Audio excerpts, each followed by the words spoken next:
morning. My name is Miguel Gonzalez, and I'm a certified retirement counselor with over 20 years of experience helping clients in retirement income planning, overseeing investment of funds, and designing retirement plans. Let's talk about how to stay on track with your retirement investments. Investing for your retirement isn't about getting rich quick. More often, it's about having a game plan that can live with over a long time. You wouldn't expect to be able to play the piano without learning the basics and practicing.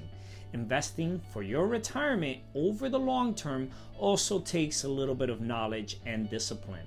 Though there can be no guarantee that any investment strategy will be successful, and all investing involves risk, including the possible loss of principal, there are ways to help yourself build your retirement nest egg. One is compounding is your best friend.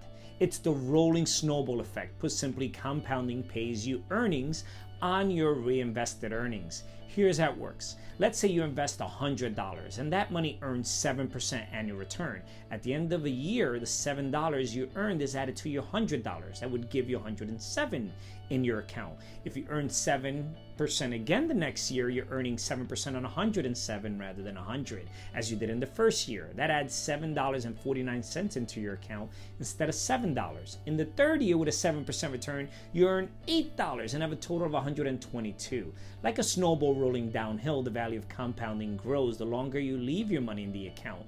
In effect, compounding can do some of the work of building a nest egg for you. The longer you leave your money at work for you, the more exciting the numbers get. For example, imagine an investment of $10,000 at an annual rate of 8%. In 20 years, assuming no withdrawals, your $10,000 investment would grow to $46,610. In 25 years, it would grow to $68,485. A 47% gain over a 20-year figure. After 30 years, your account would be $100,627. Of course, these are hypothetical examples that do not reflect the performance of any specific investment and assume that no taxes are paid or withdrawals are made during that time. If your workplace savings plan contributions are made pre-tax, as most people's are, compounding really becomes a powerful force. Not having to pay taxes from year to year on either your contributions or the compounded earnings helps your savings grow even faster, though you'll owe taxes on that money when you start withdrawing from your account.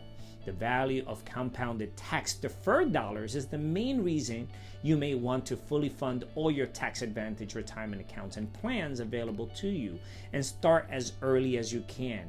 Investing money over time can help compounding produce potentially significant returns. With time on your side, you don't necessarily have to aim for investments home runs in order to be successful. Number 2, diversify your investments. Asset allocation is the process of deciding how to spread your dollars over several categories of investments, usually referred to as asset classes. A basic asset allocation would likely include at least stocks, bonds, and cash or cash alternatives such as money market funds. The term asset classes also may refer to subcategories such as particular types of stocks or bonds. Asset allocation is important for 2 reasons. First, the main asset class you own is a large factor, some say the biggest factor by far, in determining your overall investment portfolio performance. How to decide your money between stocks, bonds, and cash can be more important than your choice of specific investments. And second, by dividing your portfolio among asset classes that don't respond to market forces in the same way at the same time, you could help minimize the effects of market volatility while maximizing your chances of long-term return. Ideally, if your investments in one class are performing poorly, assets in another class may be doing better and may help stabilize your portfolio. Remember that during any given period of market or economic turmoil, some asset categories and some individual investments historically have been less volatile than others. You can manage your risk to some extent by diversifying your holdings among various classes of assets, as well as different types of assets within each class. Taking steps that can help manage the amount of volatility you experience can help you stay with your game plan over the long term. Number 3, take advantage of dollar cost averaging. One of the benefits of participating in your workplace savings plan is that you're automatically using an investment strategy called dollar cost averaging.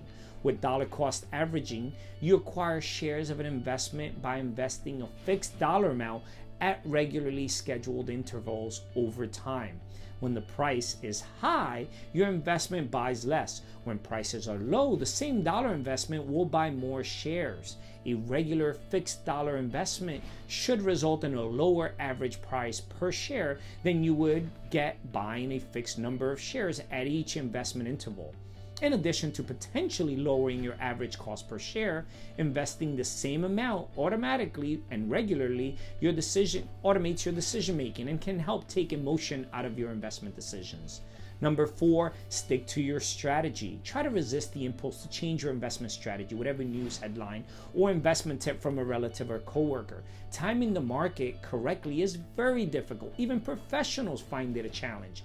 Most people fare better by having an investment game plan that can weather good times and bad and then sticking to it. That doesn't mean you should simply forget about your investments altogether. At least once a year, you should review your portfolio to see if your choices are still appropriate. Even if your circumstances haven't changed, market movements can affect how your money is divided among various types of investments. For example, if one type of asset has been very successful, it may now represent too large of a share of your holdings. To rebalance your portfolio, you could sell some of the assets that now form a larger and you intend and buy more of a type that is lower than desired. Or you could keep your existing allocation but shift future investments into asset classes you want to increase. But if you don't review your investments periodically, you won't know whether a change is needed. So once again, this is Miguel Gonzalez with Cortburg Retirement Advisors. Please take a moment to click the like icon and don't forget to subscribe to my YouTube channel to receive our weekly video podcast every Monday morning. Thank you for watching, and I will see you all next week.